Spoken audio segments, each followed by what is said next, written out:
I think the Fed will raise rates by 25 basis points sometime this year. Their statement indicates that they still believe inflation will go back to relatively normal levels on the medium term, and they recognize that the economy is stronger. All of those points, but let me suggest that the real reason that they want to raise interest rates, at least symbolically, is that even in the face of this low inflation, they recognize, I think, that 0% interest rates or near 0% money market rates are distorting capitalism, and that the 0% interest rates are moving money into the financial sector for arbitrage profits, and very little of it is going to the real economy for investment. And so to begin to correct that, and even if only symbolically, I think they want to get off the zero line.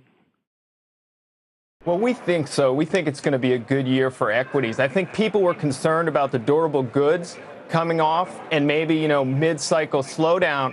But we're seeing those lower oil prices come through, and Apple is consumer related, and we think that that's going to pick up now and take us through the year with stocks. We've looked at it in our forecasts, and we think that even a rise in the dollar from here of 10% is still going to be something that can be absorbed. So we still like U.S. equities. 75% of the earnings from the S&P 500 is still based domestically in the United States. So compared to other markets, you're actually relatively well shielded.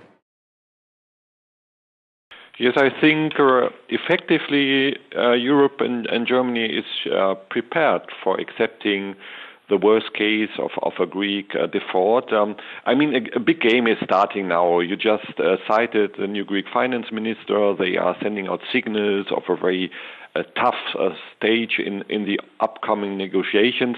But I think it's important that Europe now also sends out a signal that it cannot be blackmailed, because the Greek government, I think it has the expectation that Europe is very anxious to avoid any stop of payments from the Greek side. And it would be a very important signal that Europe now clearly states, no, it is imaginable. Greece could get into a default and Europe would not collapse. And